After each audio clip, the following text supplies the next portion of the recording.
자, 다음은 우선순위 스케줄링에 대해서 살펴봅시다. 자, 우선순위에 기반한 스케줄링인데 소위 우선순위가 높은 프로세스를 먼저 서비스하는 그런 방법이 될 수 있겠죠. 자, 역시 선점형 방식으로 동작할 수도 있고 비선점형 방식으로 동작할 수도 있을 거예요.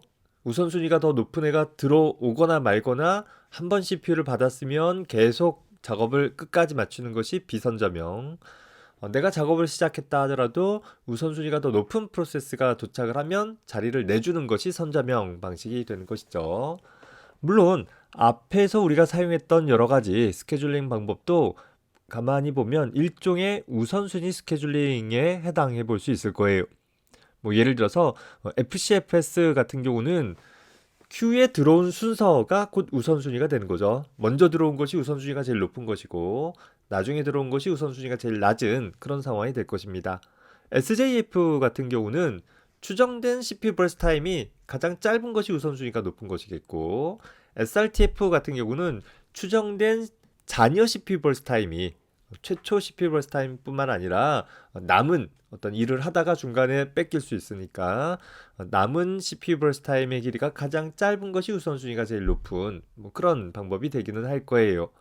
다만 우리가 일반적으로 우선순위 스케줄링이다 라고 하면 이런 방법보다는 프로세스가 가지고 있는 속성 중에서 각각의 실행 우선순위라는 속성을 갖고 있는데 그 실행 우선순위를 기반을 한 스케줄링을 보통 가리키게 될 것입니다. 자, 그래서 예를 보면 자, 5개의 프로세스가 있다라고 가정을 해봅시다.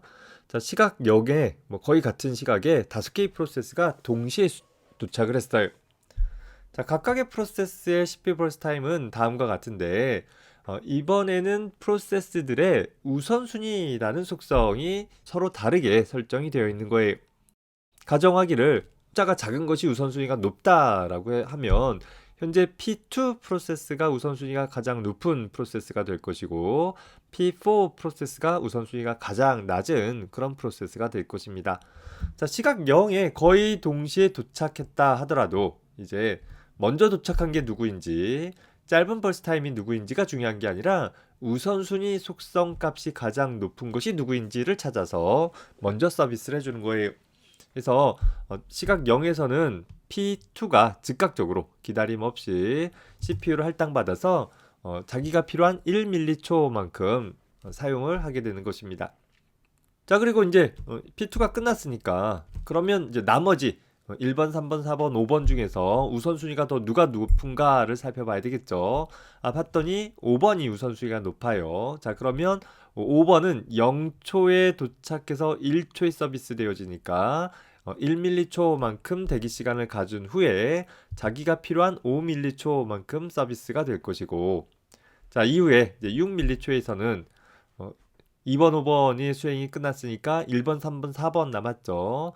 자, 그 중에서 1번이 가장 우선순위가 높으니까 남은 애들 중에서는 우선순위가 가장 높으니까 현재 0초에 도착한 1번은 6초에 가서 서비스가 되어질 거예요. 그래서 대기 시간이 6mC 되어지고 자기가 필요로 하는 10mC만큼 처리를 수행을 한 것입니다.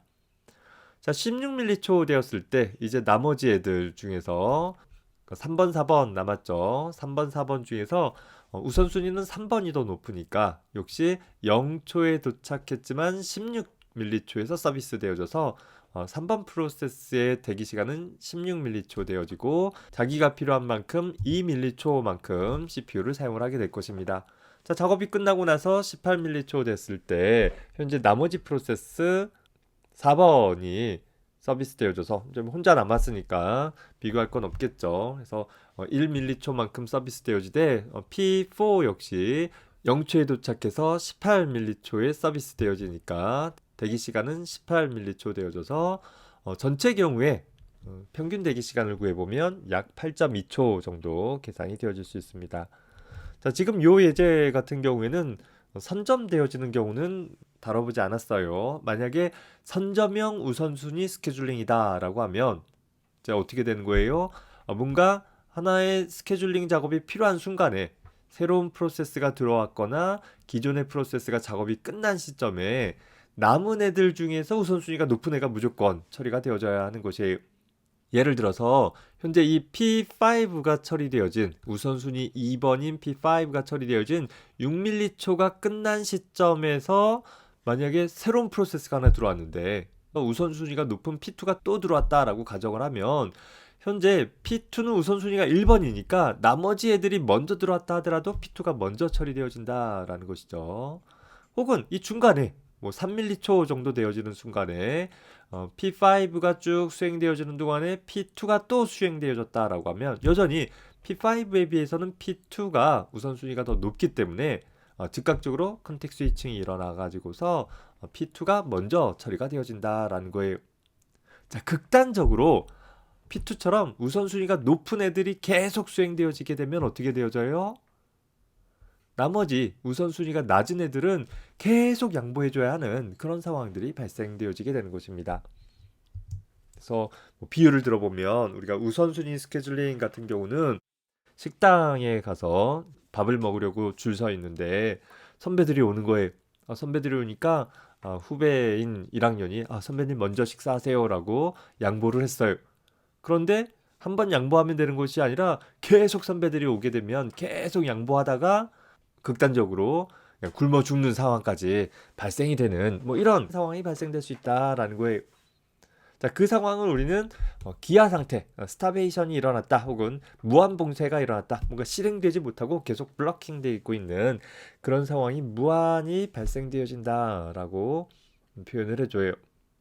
자, 이렇게 낮은 우선순위를 가지고 있는 프로세스들이 먼저 들어왔음에도 불구하고 또 실행되어질 준비가 다 되어 있음에도 불구하고 우선순위가 높은 프로세스들이 계속 생겨가지고서 CPU를 영원히 할당받지 못하는 이런 기아 상황들을 해결하기 위한 방법은 뭐 여러 가지 논의들이 있겠지만 뭐 대표적으로 에이징이라는 방법이 있는 거예요. 자, 뭐 에이징이라는 방법은 이렇게 비유를 해볼 수 있어요. 아까 1학년 후배가 무조건 선배들에게 양보를 하는 것이 아니라 나도 좀 먹고 살아야 되니까 어떻게 해주냐면 처음에는 양보를 해주는데 내가 양보를 한 10명 정도 선배들에게 양보를 해줬다라고 하면 이제는 2학년이 오면 양보를 안 해줘야지. 내가 1학년이지만 나도 이제 밥을 먹어야 되니까 내가 2학년 급이 되는 거예요. 소위 나이 먹는 것 같이 생각을 하는 거예요. 또 한 10명 정도 더 이제 3, 4학년들에 대해서 양보를 해줬다라고 하면 그럼에도 불구하고 선배들이 더 오면 이젠 내가 3학년 나이가 되는 거죠. 이제 3학년까지는 양보를 안 하겠지. 오로지 4학년이 왔을 때만 양보를 하겠다라는 거예요. 또 한 10명 정도 양보를 했는데 여전히 계속 4학년 선배들이 몰려든다라고 하면 이제는 내가 4학년 수준이 되어져서 이제는 4학년이 오더라도 양보하지 않고 내가 서비스를 받도록 하겠다라는 거예요. 뭐 이렇게 시간이 오래된 프로세스의 우선순위를 점차적으로 올려줌으로써 아무리 우선순위가 낮다 하더라도 오래 기다렸다라고 하면 서비스 되어지기를 오래 기다렸다라고 한다면 언젠가는 CPU를 할당해 줄 수 있도록 해줄 수 있는 뭐 그런 방법들이 필요하기도 할 것입니다.